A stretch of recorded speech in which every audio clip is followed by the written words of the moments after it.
नमस्कार। खबर मध्य प्रदेश छत्तीसगढ़ में आप सभी का बहुत बहुत स्वागत है और मैं हूं आपके साथ वैष्णो सोनी। वक्त तो चला है बुलेटिन का। शुरुआत करेंगे बुलेटिन की, लेकिन उससे पहले एक नजर सुर्खियों पर। बिलासपुर में अखिल भारतीय यादव महासभा का आयोजन, कार्यक्रम में सीएम बघेल भी हुए शामिल। यादव समाज के लोग भी बड़ी संख्या में रहे मौजूद।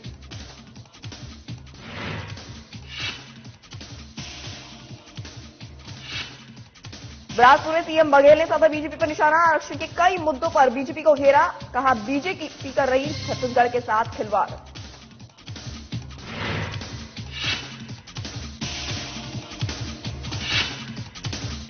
सागर में बीजेपी के खिलाफ कांग्रेस का प्रदर्शन, कांग्रेस ने बीजेपी का फूका पुतला, कार्यकर्ताओं की पुलिस के साथ हुई धक्का मुक्की।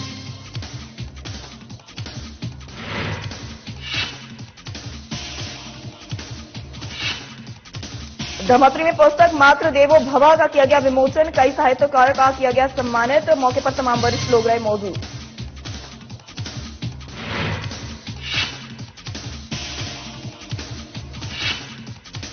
बिलासपुर में बस और ट्रेलर की हुई भिड़ंत, हादसे में बस यात्री हुए घायल, पुलिस ने सभी को कराया अस्पताल में भर्ती।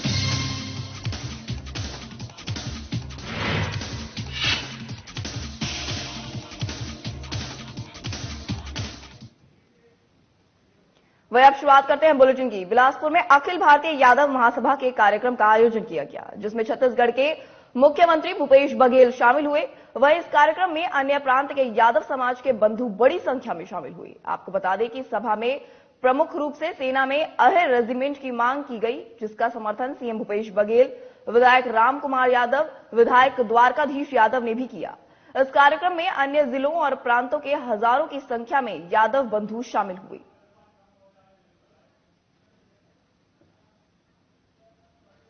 आज पूरी दुनिया में सबसे सर्वश्रेष्ठ यदि कोई ग्रंथ है तो भगवान कृष्ण के द्वारा गया गीता ही है।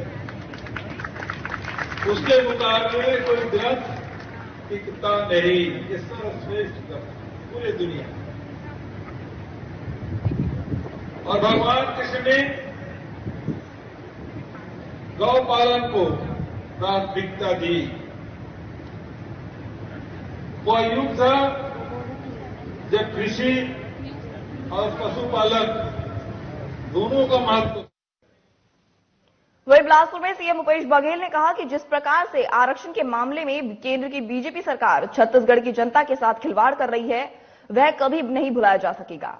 वहीं ये भी कहा कि आरक्षण को लेकर जितनी भर्ती होनी है, परीक्षाएं होनी है, सभी स्थगित है, जिसकी केंद्र की सरकार को कोई चिंता भी नहीं है। इसके साथ ही एम्स की मांग के संबंध में बघेल ने कहा कि अगर एम्स बिलासपुर में बनेगा तो इससे अरुण साव को इससे क्या दिक्कत है।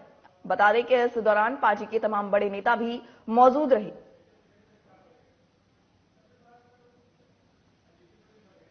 सरकार के आरक्षण के मामले में भारतीय जनता पार्टी छत्तीसगढ़ के युवाओं के साथ खिलवाड़ कर रही है। विधानसभा में तो वो समर्थन करते हैं, लेकिन एकात्म परिसर से पर्ची जाता है वहां राजभवन। पहले तो राज्यपाल जी कहती थी कि 1 घंटे के भीतर में हस्ताक्षर कर दूंगी। आज 2 दिसंबर से आज ये मार्च आ गई, लेकिन हस्ताक्षर नहीं हुए। बहुत सारी भर्तियां रुकी हुई है, बहुत सारी परीक्षाएं होनी है। मेरे प्यारे प्रदेशवासियों, जैसे कि आप सब जानते हैं कि कल 6 मार्च को छत्तीसगढ़ सरकार का वर्ष 2023 का बजट पेश होने जा रहा है। साथियों, यह बजट छत्तीसगढ़ के भरोसे का बजट है। यह उस भरोसे का बजट है जिसने छत्तीसगढ़ को नवा छत्तीसगढ़ बनाने का संबल दिया। यह वही भरोसा है जो आपने हमारे घोषणा पत्र पर, हमारी कार्यशैली पर और हमारी सरकार की जन कल्याणकारी सोच पर जताया है। हमने सरकार बनते ही बापू के ग्राम स्वराज्य के संकल्प और न्याय की नीति को आकार देना शुरू कर दिया था। इस दौरान बीते वर्षों में आई चुनौतियों से आप सब परिचित हैं, चाहे वह कोरोना जैसी वैश्विक आपदा की चुनौती हो या अन्य चुनौतियां जिन्हें आप सब समझते हैं। लेकिन मुझे यह कहते हुए गर्व है कि इन सभी चुनौतियों को चीरते हुए हम बाहर निकले हैं और इस समय सबसे अच्छे आर्थिक प्रबंधन वाले प्रदेशों में से एक हैं। यह आपके ही भरोसे का परिणाम है कि देश भर में मंदी होने के बाद भी छत्तीसगढ़ के बाजारों में रौनक है। सबसे कम बेरोजगारी दर छत्तीसगढ़ में है। देश भर में धान खरीदी के रिकॉर्ड भी छत्तीसगढ़ ने तोड़ा है। आदिवासियों के लिए नई योजना पहुंची है। साथ ही स्वास्थ्य शिक्षा का छत्तीसगढ़ मॉडल देश की सरकारें अपना रही है। आज मैं आपसे एक और बात कहना चाहता हूं। छत्तीसगढ़ के नाम से लोगों को सिर्फ नक्सली हिंसा याद आती थी। जरा सोचिए, पर्यटकों के दिमाग में प्रश्न चिन्ह क्यों आते थे। आज समय बदला है। छत्तीसगढ़ में रोड सेफ्टी जैसे 2 बड़े सीजन क्रिकेट मैच हो चुके हैं। पहली बार अंतर्राष्ट्रीय मैच ने हम सबका गौरव बढ़ाया। सेलिब्रिटी क्रिकेट लीग भी अभी हाल में ही संपन्न हुआ। अचानक से इतना कुछ बदल गया है कि देश के लोग छत्तीसगढ़ आने को उत्सुक हैं। आप देख रहे होंगे कि प्रदेश में लगातार बॉलीवुड कलाकार फिल्म और वेब सीरीज की शूटिंग के लिए आ रहे हैं। पर्यटकों की संख्या में शानदार वृद्धि हुई है। यह सब जन भागीदारी से ही संभव हो सका है। हमारा राज्य अब देश को रास्ता दिखा रहा है। लोगों का नजरिया बदला है। साथियों, अब कल मैं जो छत्तीसगढ़ के भरोसे का बजट प्रस्तुत करने जा रहा हूं, वह हमारे प्रदेश के सपनों को नई हकीकत देने वाला बजट होगा, जो आसमान में नहीं जमीन पर बात करेगा। इस अवसर पर मैं आप सबको भरोसा बनाए रखने के लिए धन्यवाद देता हूं। साथ ही यह जिम्मेदारी भी आप सबके कंधों पर रखना चाहूंगा कि छत्तीसगढ़ को नकारात्मकता से भर देने वालों को पहचानिए और नवा छत्तीसगढ़ की इस यात्रा को सब लोग मिलकर। वहीं सागर में किन्नर समुदाय से जुड़े कुछ किन्नरों ने विजय टॉकीज चौराहे के पास पहुंचकर जमकर पुलिस प्रशासन के खिलाफ नारेबाजी करते हुए अपना विरोध व्यक्त किया। आपको बता दें, लगातार नकली किन्नरों के द्वारा इस पेशे में घुसपैठ कर असली किन्नरों की आजीविका प्रभावित करते हुए उनके साथ मारपीट सहित अन्य घटनाक्रम को अंजाम देने के बाद भी नकली किन्नरों के खिलाफ पुलिस प्रशासन ने कोई कार्रवाई नहीं की, जिसके लिए किन्नर समुदाय ने इस बात को लेकर कार्रवाई की मांग की है। हमारा पुलिस अधिकारियों से निवेदन है, हमने आवेदन लगा दिए हैंगे। 3-3, 4-4 बार एसपी साहब के पास अभी 15 दिन नहीं हुए, हम आवेदन लगा के गए। हम वहाँ से निकले और हमारे ड्राइवर के लिए तलवार मार दी। उसी दिन की बात है कि उसी दिन की बात है कि पुलिस कुछ नहीं करती है कि हमने सारे लोग हम किन्नर लोग परेशान है। सागर में हम लोग मांगना खाना हम लोगों का सब बंद है कि हम लोग घर में बैठेंगे। हम लोग क्या करेंगे, अपना कैसे चलाएं। हमारा निवेदन है सभी शहरवासियों से, हमारे चेले पे खड़े होंगे, कोई भी जाए नकली किन्नर उनको बधाई ना देवे, हमारे चेले जाए बधाई दे और हमारे नंबर। वहीं सागर में युवा कांग्रेस के नेतृत्व में भगवानगंज चौराहे के पास बीजेपी सरकार के कार्यकाल में बेरोजगारी, महंगाई, भ्रष्टाचार के चरम पर होने से आम लोगों को होने वाली परेशानी पर प्रदर्शन किया गया, जिसमें बड़ी संख्या में कांग्रेसी कार्यकर्ता मौजूद रहे और बीजेपी सरकार के खिलाफ नारेबाजी करते हुए कांग्रेसियों ने एक रैली निकाली, साथ ही पुतला दहन भी किया। आपको बता दें, मौके पर पहुंची पुलिस ने जलते पुतले पर पानी डालकर बुझाया, जिससे कि कांग्रेस कार्यकर्ता भड़क गए और इस दौरान पुलिस के साथ उनकी धक्का मुक्की भी हो गई।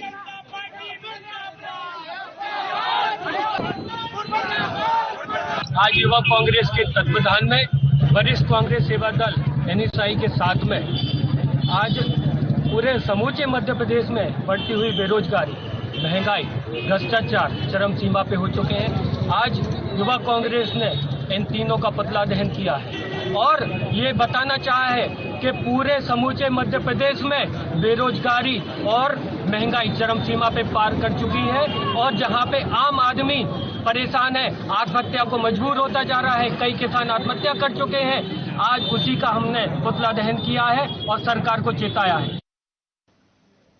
वहीं कोरबा में शिक्षा विभाग में कमीशन गजब का खेल रच रहा है, जहां बीआरसी की तरफ से शिक्षकों को प्रताड़ित किया जा रहा है। आपको बता दें कि पौड़ी ब्लॉक के पाल्टूरेना शासकीय प्राथमिक स्कूल में पदस्थ शिक्षक केंद्रीय मंत्री रेणुका सिंह के बहनोई चंद्रलाल सांडिल्य ने बीआरसी पर कमीशन मांगने का गंभीर आरोप लगाया है। उनके मुताबिक शासन की तरफ से स्कूली कामकाज के लिए सालाना 75,000 की राशि मिलती है, जिसे विभिन्न कार्यों में खर्च करना होता है। उस राशि पर पौड़ी के बीआरसी गुलाबदास महंत अपनी नजर गड़ाए रखते हैं और जैसे ही पैसे खाते में आते हैं गुलाब दास कमीशन की मांग करने लगती हैं। इतना ही नहीं, कमीशन नहीं देने वाले शिक्षकों को निलंबित करने की धमकी भी दी जाती है। फिलहाल अधिकारी इस पूरे मामले की जांच में जुटे हुए हैं। हमारे यहाँ के जो बीआरसी हैं जेडीजी गुलाब दास, उन्होंने मुझे बहुत ज्यादा प्रताड़ित कर दिया है। 10,000 रुपए हमसे मांग रहे हैं। अभी हमारे खाते में स्कूल मरम्मत और साल भर का जो हमारे संकुल समन्वयक लोग के जो खाते में आता है, जो पूरा व्यवस्था के लिए आता है, उसमें का 50% की राशि किसी हमारे सीएससी साथियों से लिया गया है और 10,000 रुपए प्रत्येक सीएससी से। हमारे पोड़ीपुरा में 68 संकुल पड़ता है, सभी सीएससी साथियों से 10,000 रुपए लिया जा रहा है और जो नहीं मिला जा मतलब जो नहीं दे पा रहे हैं उनको सस्पेंड करने का धमकी दिया जा रहा है और नहीं दे पाया, इस कारण मैं भी एक बार सस्पेंड हो चुका हूं और मानसिक रूप से मैं भी इसलिए। वहीं धमतरी में हिंदी साहित्य समिति की तरफ से राज्य अलंकरण प्राप्त संध्या मानिकपुरी की पुस्तक मातृदेवो भव का विमोचन किया गया और विभिन्न क्षेत्रों में संलग्न साहित्यकारों का सम्मान भी किया गया। इस दौरान तमाम वरिष्ठ लोग भी मौजूद रहे। आज यहाँ पुस्तक विमोचन एवं साहित्य सम्मान का कार्यक्रम था। संध्या मानिकपुरी जी की पुस्तक मातृदेवो भव का विमोचन हमने किया। साथ ही विभिन्न साहित्यकार, व्यंगकार, गीतकार यहाँ आए हुए थे, उनको सुनने का मौका मिला और निश्चित रूप से काफी ज्ञान की बातें हुई जो सभी के लिए काफी प्रेरणादायक और लाभदायक थी। आज का जो सम्मान है ये एक पिछड़ा हुआ विकास खंड रहा है काफी दिनों से, विकास खंड मगल रोड, जहाँ साहित्यिक गतिविधि का एक नामो निशान नहीं था।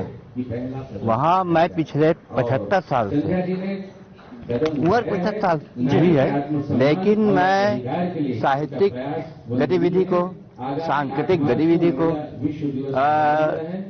52 साल से लगातार संचालित कर रहा हूँ। आज हिंदी साहित्य साहित्य संगीत और हिंदी साहित्य आज साहित्य संगीत संस्कृति मंच के द्वारा पुस्तक विमोचन और सम्मान समारोह का आयोजन किया गया था, जिसमें मेरे को साहसी कार्य के लिए आज उनके द्वारा सम्मान किया गया है और मैं आयोजक समिति को बहुत बहुत धन्यवाद देना चाहता हूं कि मेरे इस साहसी कार्य के लिए उन्होंने मनोबल बढ़ाया है। साहित्य संगीत सांस्कृतिक मंच मुजफ्फरपुर एवं धमतरी जिला हिंदी साहित्य समिति के तत्वाधान में जो छत्तीसगढ़ के मुमकिन से नहीं राज्य अलंकरण प्राप्त किए हैं आदरणीय श्री रामेश्वर वैष्णव जी, जो छत्तीसगढ़ के सुप्रसिद्ध गीतकार हैं, जिन्हें लेखक को लाला जगदलपुरी सम्मान और समाज की पीड़ा को जिन्हें पंडित सुंदरलाल सम्मान और लाला जगदलपुरी सम्मान खैरागढ़ निवासी डॉक्टर जीवन यदु को प्रदान किया गया।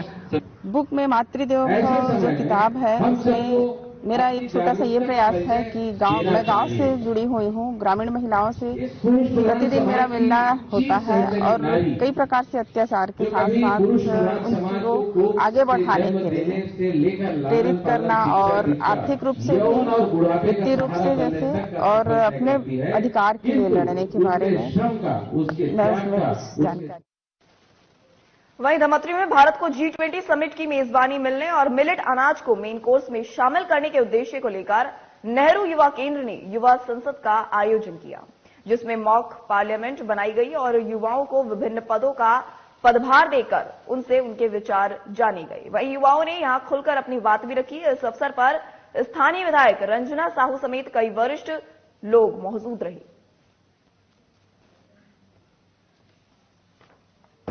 युवा केंद्र के तत्वाधान में युवा संसद यह कार्यक्रम है, प्रतिवर्षीय होता है, लेकिन इसलिए वर्ष यह विशेष है। आजादी का 75वां महोत्सव चल रहा है और सबसे बड़ी बात है कि भारत देश को यशस्वी प्रधानमंत्री जी के नेतृत्व में G20 की अध्यक्षता करने का अवसर मिल रहा है और इसके विषय भी यही है। मिलेट्स वर्ष भी चल रहा है, महिला सशक्तिकरण भी विषय है, तो ये सारे विषय अभी युवा संसद में लिए गए। निश्चित रूप से देश की जो नौजवान युवा साथी हैं की दिशा सकारात्मक हो, क्योंकि एक लीडरशिप यह देश का युवा बहुत अच्छे से उस विषय को समझ सकता है। नेहरू युवा केंद्र के द्वारा युवाओं को, सभी युवाओं के सभी प्रतिभाओं को कैसे हम और ज्यादा उनको प्रोत्साहित करने का प्रयास करें, उनकी प्रतिभा कैसे प्रदर्शित हो, ये नेहरू युवा केंद्र निरंतर करते रहती है। आज जो युवा संसद का कार्यक्रम आयोजित की गई है, जिसमें G20 का जो मेजबानी भारत को मिला है यशस्वी प्रधानमंत्री जी नरेंद्र मोदी जी के नेतृत्व में, उस विषय में, और मिलेट्स ईयर है जिसमें जो मोटा अनाज है उसको किस प्रकार से उपयोग हम करें, विदेशों में कैसे हमारा ये देश का अनाज जाए, जिससे किसानों की आय बढ़े, किसानों को फायदा मिले, इस प्रकार से आयोजन यहाँ किए हैं, जो निश्चित रूप से एक महत्वपूर्ण आयोजन है। आज का ये कार्यक्रम जिला स्तरीय आस पड़ोस युवा संसद का कार्यक्रम है, जिसमें हम ऐसे युवाओं को मौका देते हैं जो एक संसदीय प्रणाली की समझ विकसित हो और स्थानीय जो मुद्दे होते हैं किस तरीके से उनको उठाया जाता है, उन पर कैसे विचार विमर्श किए जाते हैं, इस प्रकार। वहीं बिलासपुर में ब्रिज के पास बस और ट्रेलर की भिड़ंत हो गई, जिससे यात्री गंभीर रूप से घायल हो गए। वहीं सूचना पर पहुंची पुलिस ने सभी घायलों को अस्पताल पहुंचाया और पुलिस अब पूरे मामले की जांच में जुट गई है।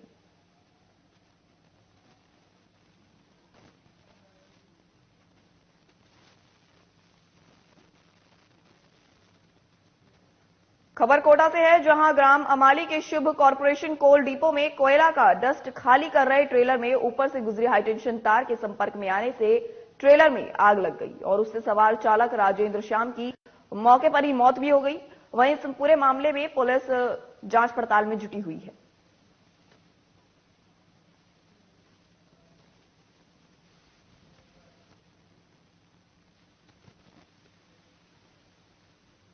वहीं डोंगरगांव में डीएसए की तरफ से स्थानीय कॉलेज के खेल भवन में चल रहे राज्य स्तरीय ओपन बैडमिंटन प्रतियोगिता अपने रोमांचक मोड़ पर पहुंच गई है। एक ओर जहां 40 वर्ष के खिलाड़ी ही भाग ले सकते थे, वहीं अब दूसरी ओर 40 वर्ष से अधिक उम्र के खिलाड़ी भी भाग ले रहे हैं। दोनों वर्गों में शानदार मैच देखने को मिल रहा है। आपको बता दें, दर्शक मैच का आनंद उठाने के लिए अधिक से अधिक संख्या में यहां पर पहुंच रहे हैं।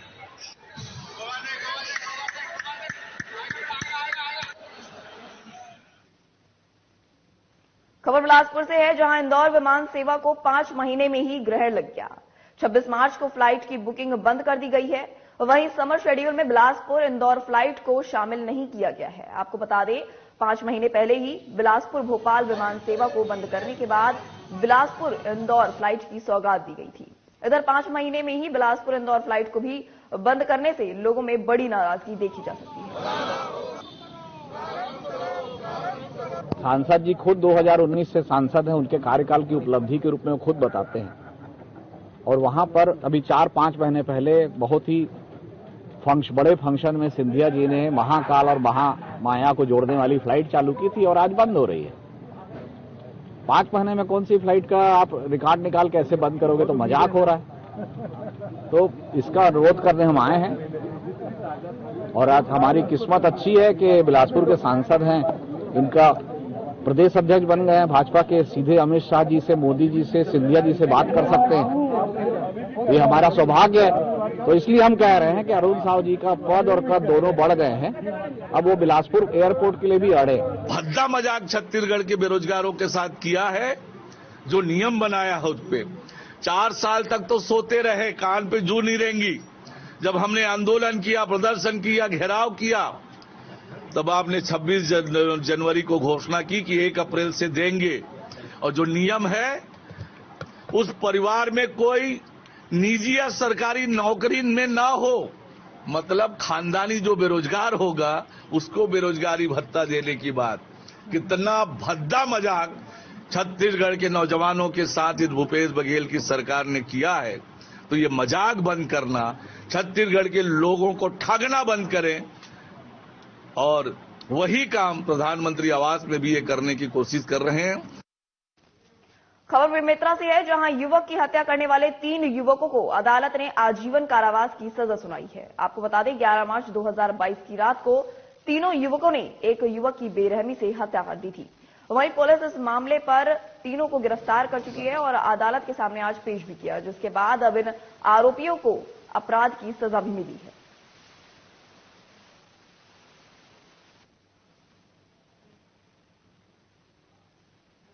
वहीं कोंडागांव में नवनिर्मित स्विमिंग पूल उद्घाटन होते के साथ ही अब विवादों में घिर गया है। आपको बता दें कि विधायक मोहन मरकाम की तरफ से शनिवार को उद्घाटन किए जाने पर स्विमिंग पूल पर लता उसेंडी ने कटाक्ष करते हुए कहा कि मुख्यमंत्री और पीसीसी चीफ के अनबन का खामियाजा आम जनता को भुगतना पड़ रहा है।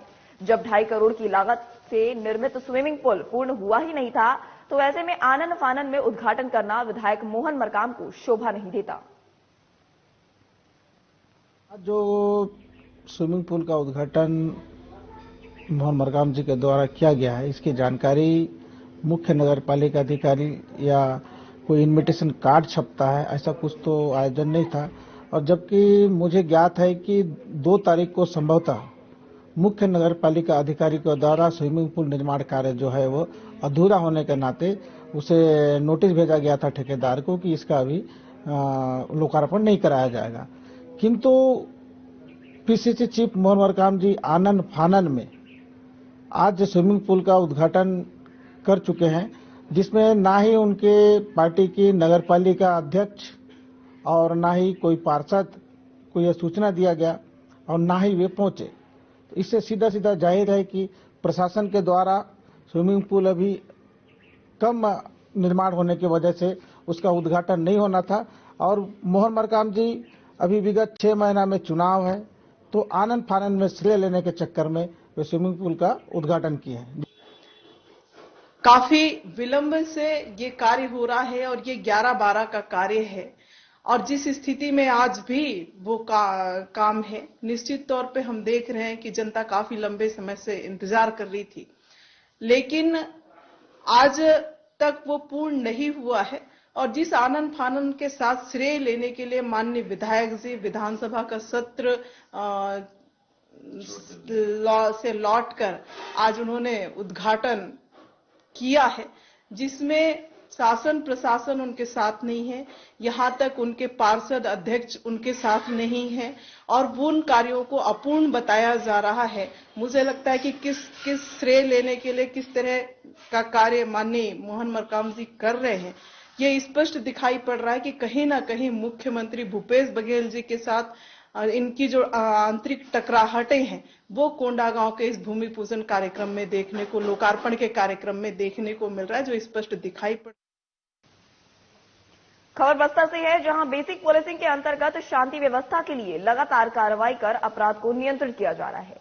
होली त्योहार के मद्देनजर शांतिपूर्ण होली के उद्देश्य से बस्तर जिले के सभी थाना और चौकी प्रभारियों को निर्देश दिए गए हैं कि सभी लोग अलर्ट मोड में रहें, किसी भी तरह की कोई अप्रिय घटना नहीं होनी चाहिए।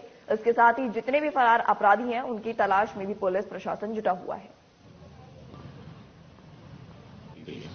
आगामी होली त्योहार के मद्देनजर बस्तर पुलिस के द्वारा कल रात काउंटिंग गश्त की कार्रवाई की गई, जिसमें कुल 56 वारंटियों को विभिन्न थाना क्षेत्रों से गिरफ्तार किया गया है। गिरफ्तार सभी वारंटियों को अभी कोतवाली में एकत्र किया गया था, उसके बाद उन्हें न्यायालय के समक्ष पेश किया जा रहा है। बस्तर पुलिस की ये कार्रवाई जो है होली तक के लगातार चलती रहेगी। जो कानून व्यवस्था बिगाड़ने वाले असामाजिक तत्व हैं उनकी धरपकड़ लगातार हम। वहीं शनिवार शाम को बदनावर सहित आसपास के गांव में हुई तेज बारिश ने किसानों को परेशानी में डाल दिया है। देर शाम हुई बेमौसम बारिश से किसानों को गेहूं की फसल खराब होने का डर सता रहा है। वहीं कई किसान के खेतों पर गेहूं की फसल कटवा रहे थे, तो कई किसान की गेहूं घर के बाहर सूख रही थी। आपको बता दें, अचानक हुई बारिश से कई किसान जो ट्रॉली से गेहूं घर ले जा रहे थे वो भी गीले हो गए हैं, जिससे किसान अब काफी चिंता में है।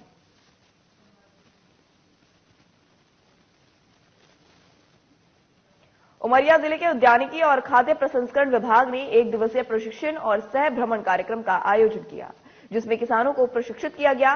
वहीं कार्यक्रम में पहुंचे उद्यानिकी कृषि वैज्ञानिक ने किसानों को उन्नत कृषि और तकनीक साथ ही उसका तरीका बताया, जिससे किसान अपने सीमित जमीन पर सीजन के हिसाब से खेती करके अधिक से अधिक लाभ ले सके, जिससे देश के प्रधानमंत्री नरेंद्र मोदी का किसानों की आय 2 गुना करने का सपना साकार हो।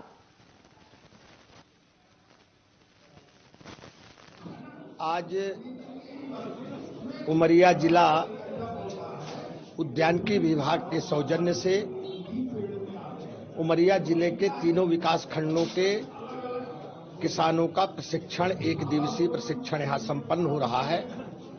इस प्रशिक्षण के माध्यम से हमारे उद्यानिकी विभाग के सहायक संचालक महोदय, कृषि विज्ञान केंद्र के तिवारी जी एवं सभी उनके सहयोगियों के द्वारा उमरिया जिले में उद्यानिकी के क्षेत्र में किसान कैसे मजबूत हो, नई नई तरीकों की उद्यानिकी की खेती हम कैसे अच्छी कर पाएं, इस दृष्टि से आज ये प्रशिक्षण।